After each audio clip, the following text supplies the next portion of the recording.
मैं Prince Kumar, assistant professor Ramlakhan Singh Yadav college Ranchi, department of commerce.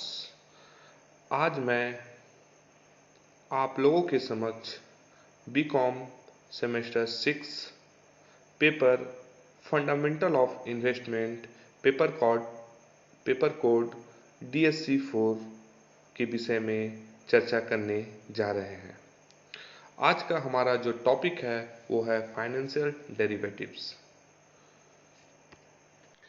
ये topic बहुत ही कंफ्यूजन भरा टॉपिक है। मोस्ट ऑफ द टाइम इससे जब क्वेश्चन आते हैं तो हमको ये समझ नहीं आता कि किस तरह का फाइनेंशियल डेरिवेटिव्स के क्वेश्चन है। जैसा कि ये 4 तरह के इसके कैटेगरीज हैं, इसके ब्रॉड क्राइटेरिया हैं, ब्रॉड टाइप्स है फाइनेंशियल डेरिवेटिव्स के। फ्यूचर, फॉरवर्ड, स्वैप और ऑप्शन। ये 4 तरह का डेरिवेटिव्स कौन कौन से हैं? फ्यूचर, फॉरवर्ड, स्वैप और ऑप्शंस। इनके बीच किसी की भी डेफिनेशन आपके एग्जाम में दे दी जाती है और आपसे फिर ये पूछा जाता है कि ये फाइनेंशियल डेरिवेटिव्स कौन से हैं, या इनमें से कौन सा जो आपका डेफिनेशन है वो फाइनेंशियल डेरिवेटिव्स का है। तो हम आज कोशिश करेंगे इन चारों टॉपिक के विषय में आज आप लोगों को मैं अच्छे से समझा सकूं। तो आप लोग इस टॉपिक को अच्छे से सुनिएगा ताकि इस टॉपिक से रिलेटेड कोई भी प्रॉब्लम आगे आप लोग को फ्यूचर में ना हो। और साथ साथ इनके बीच क्या डिफरेंस है ये सब के विषय में भी आप लोगों के समक्ष चर्चा करूंगा मैं। और इसके साथ साथ विथ एग्जाम्पल इसका चर्चा करेंगे ताकि आपको इससे रिलेटेड सारा कॉन्सेप्ट आपके माइंड में बैठ जाए और फ्यूचर में आप कभी ना भूलें कि फाइनेंशियल डेरिवेटिव है क्या। तो चलिए शुरू करते हैं आज का लेक्चर। सबसे पहले आगे बढ़ने से पहले हम लोग ये जानने की कोशिश करते हैं कि डेरिवेटिव्स क्या होते हैं, डेरिवेटिव्स क्या है, जिसको हम लोग फाइनेंशियल डेरिवेटिव्स का नाम ले रहे हैं। एक डेरिवेटिव्स जो शायद आप लोग सुने होंगे, एक डेरिवेटिव्स होता है केमिस्ट्री में, लेकिन बैंकिंग के फील्ड में, फाइनेंस के फील्ड में डेरिवेटिव्स का मीनिंग अलग होता है। डेरिवेटिव क्या है? डेरिवेटिव एक तरह से फाइनेंशियल कॉन्ट्रैक्ट होता है जो कि वैल्यू को डराइव करता है उसके अंडरलाइन एसेट से। ये आपको सबसे बेहतर तभी समझ में आएगा जब हम आपको इसे एग्जाम्पल के थ्रू समझाएंगे।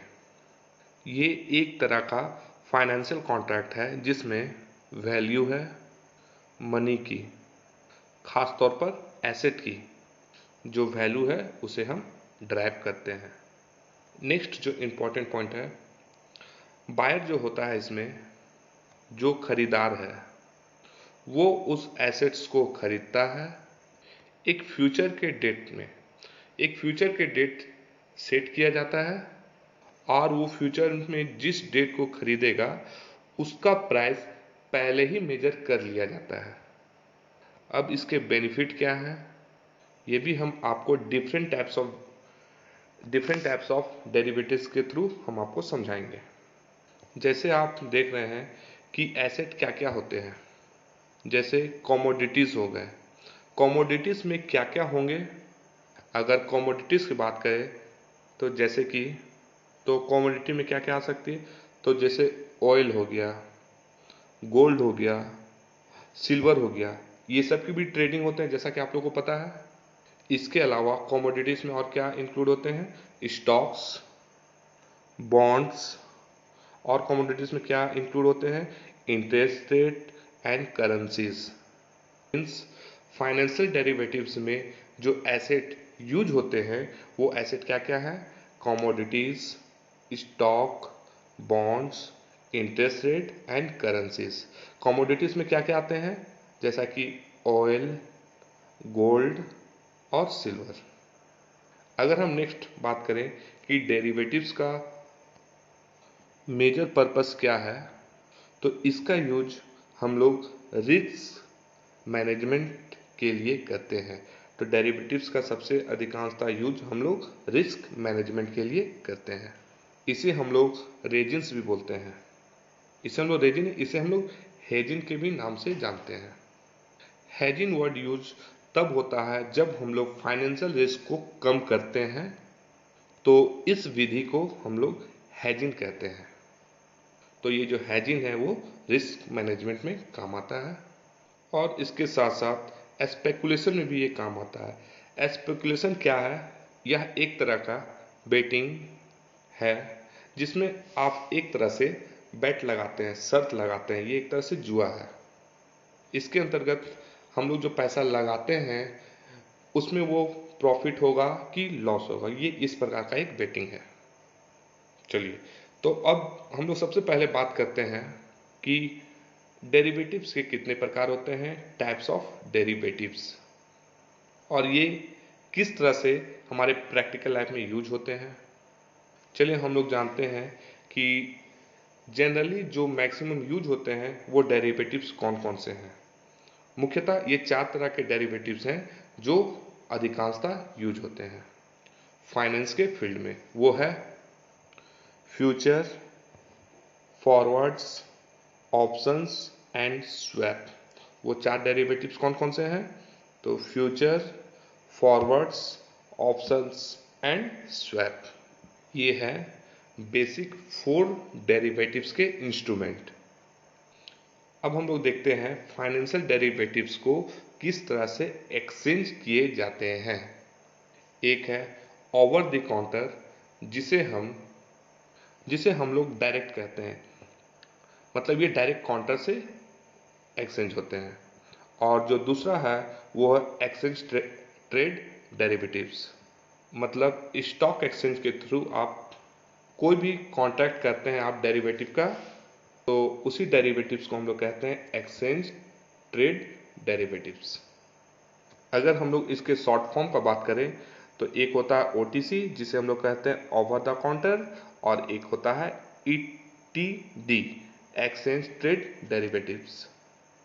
तो चलिए हम लोग इसको डेरिवेटिव्स का जो सबसे पहला जो टाइप है उसको हम लोग एक्सप्लेन करते हैं। तो डेरिवेटिव्स का सबसे पहला जो टाइप है वो है futures contract.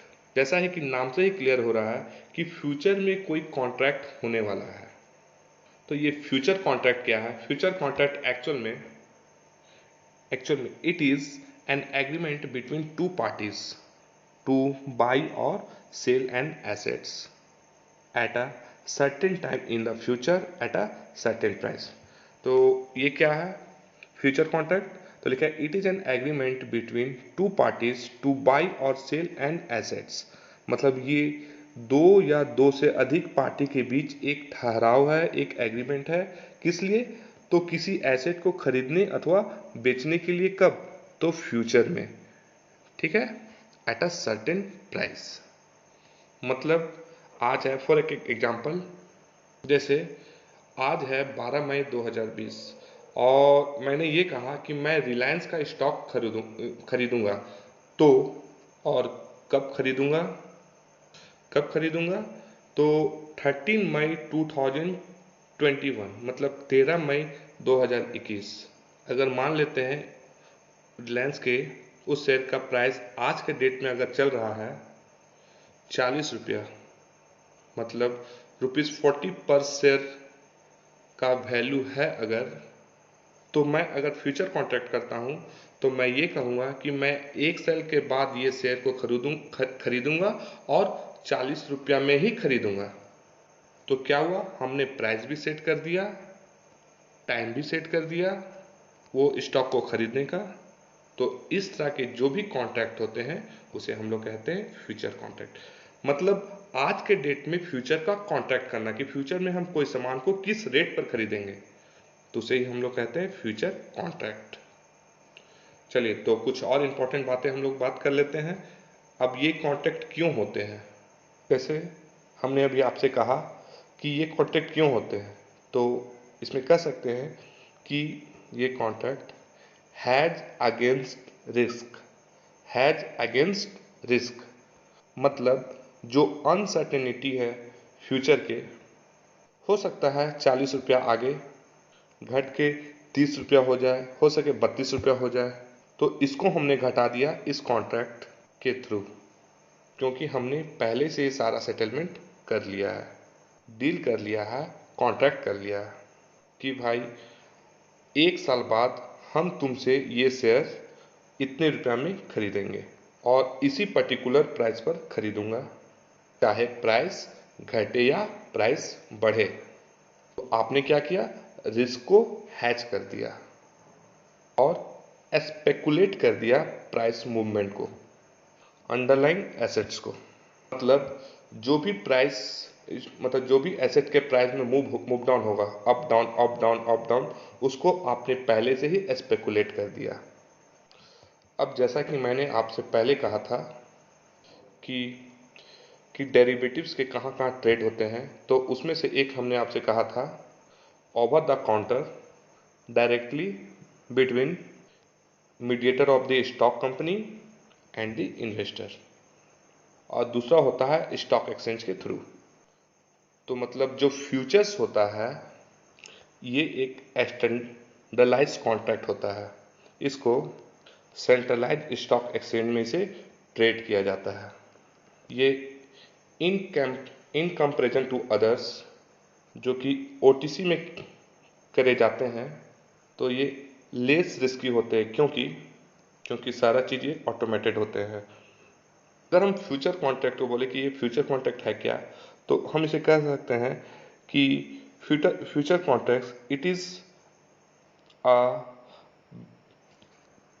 Sort of bet between the two parties. ये एक तरह से बेटिंग की ही तो है। आप पहले से बोल दे रहे हैं कि इसका वैल्यू घटे या बढ़े, हम इसी वैल्यू पे इसे लेंगे। मतलब शेयर के वैल्यू घटे या बढ़े, हम इस कंपनी के शेयर या स्टॉक को हम इसी वैल्यू पे खरीदेंगे। ये यदि मान लेते हैं कि यदि स्टॉक की वैल्यू बढ़ गई तो खरीदने वाले का नुकसान, मतलब बेचने वाले का नुकसान।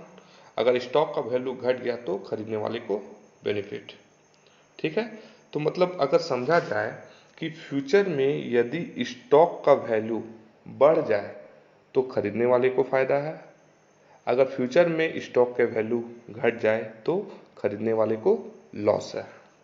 ये तो एक तरह से बेटी है ना, कि अगर हम पहले से ये कॉन्ट्रैक्ट कर देते हैं, आज मान के चलते हैं 12 मई 2020 है, और हम ये बोलते हैं कि रिलायंस का जो स्टॉक है उसका आज के डेट में 40 वैल्यू है। अगर हम ये कह दें कि फ्यूचर में अगले साल हम 13 मई 2021 को ये रिलायंस का जो ये स्टॉक है वो हम 40 रुपया में ही खरीदेंगे, तो इसका मतलब ये हुआ कि अगर स्टॉक का वैल्यू बढ़ गया तो मुझे फ़ायदा है, अगर स्टॉक का वैल्यू घट गया तो मुझे लॉस है। तो ये एक तरह से बेटिंग है, एक तरह से जुआ है। अब आते हैं दूसरा कि फॉरवर्ड। ये फॉरवर्ड क्या होता है? ये टाइप्स ऑफ डेरिवेटिव के सेकेंड टाइप है फॉरवर्ड। ये फॉरवर्ड फ्यूचर के इक्विवेलेंट है। क्या डिफरेंस है ये देख लीजिए।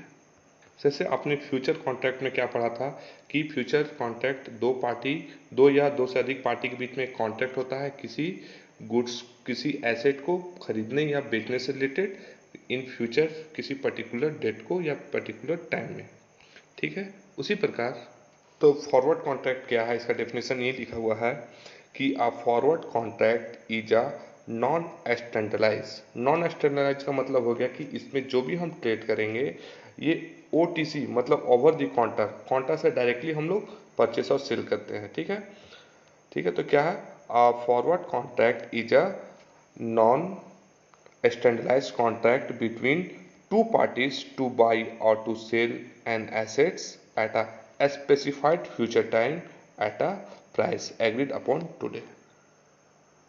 मतलब फॉरवर्ड जो कॉन्ट्रैक्ट होता है उसमें उसका सारा जो फीचर है वो फ्यूचर कॉन्ट्रैक्ट की तरह है। बस दोनों में एक माइनर डिफरेंस क्या है कि फ्यूचर कॉन्ट्रैक्ट में हम काउंटर से सेल करते थे और स्टॉक एक्सचेंज से भी डील कर सकते थे, लेकिन फॉरवर्ड कॉन्ट्रैक्ट में केवल और केवल हम लोग ओटीसी मतलब ओवर द काउंटर के थ्रू ही हम लोग इसको डील कर सकते हैं स्टॉक को। तो जैसा कि आपने सुना कि फ्यूचर कॉन्ट्रैक्ट और फॉरवर्ड कॉन्ट्रैक्ट में सबसे बड़ा डिफरेंस क्या है। फ्यूचर कॉन्ट्रैक्ट और फॉरवर्ड कॉन्ट्रैक्ट का सारा डेफिनेशन सेम है, लेकिन फ्यूचर कॉन्ट्रैक्ट का जो डील होता है वो ओवर द काउंटर ओटीसी में होता है और स्टॉक एक्सचेंज में भी होता है, बट फॉरवर्ड कॉन्ट्रैक्ट का डील हमेशा ओनली और ओनली ओटीसी मतलब ओवर द काउंटर ही होता है। ये भी कॉन्ट्रैक्ट जनरली रिस्क को कम करने के लिए किया जाता है। अर्थात किन किन चीज़ों में रिस्क कम करने के लिए होता है, तो इसमें है पहला कमोडिटीज़ में, इंटरेस्ट रेट में, एक्सचेंज रेट में और इक्विटीज़ में। कमोडिटीज़ मतलब क्या होता है, जैसे ऑयल हो गया, गोल्ड हो गया, सिल्वर हो गया, ये सारी चीज़ें कमोडिटीज़ के अंतर्गत आते हैं। अगर हम लोग नेक्स्ट टाइप ऑफ डेरिवेटिव्स की बात करें, तो उसमें नेक्स्ट है स्वैप। स्वैप जैसा कि आप लोग जानते हैं, स्वैप का मतलब होता है एक्सचेंज। एक हाथ से दोगे तो दूसरे हाथ से लोगे, इसे ही हम लोग स्वैप कहते हैं। चलिए तो जानते हैं कि स्वैप कॉन्ट्रैक्ट क्या होता है। A swap is a most often a contract between two parties agreeing to trade loan, ठीक है, ट्रेड लोन टर्म्स, ठीक है। अगर हम लोग प्रैक्टिकल सेंस में बात करें, स्वैप का जो यूज होता है वो जनरली लोन के सेंस में यूज होता है, लोन के केस में यूज होता है। वो कैसे? लोन के केस में जो इंटरेस्ट का रेट होता है वही स्वैप होता है। आपको पता है कि आप जब भी लोन लेते हो, मान लेते हैं कि आप होम लोन लिया, आपने होम लोन लिया, तो इसमें दो तरह के इंटरेस्ट पे के ऑप्शन होते हैं। एक होता है फ्लेक्सिबल, जिसे हम लोग वेरिएबल इंटरेस्ट रेट भी कहते हैं। इसमें मार्केट के हिसाब से इंटरेस्ट रेट चेंज होता है। और एक होता है फिक्स्ड। इस स्वैप का यूज अधिकांशतः इंटरेस्ट रेट में भी होता है, करेंसीज में भी होता है या कमोडिटी में होता है। नेक्स्ट जो टाइप है वो है ऑप्शन कॉन्ट्रैक्ट।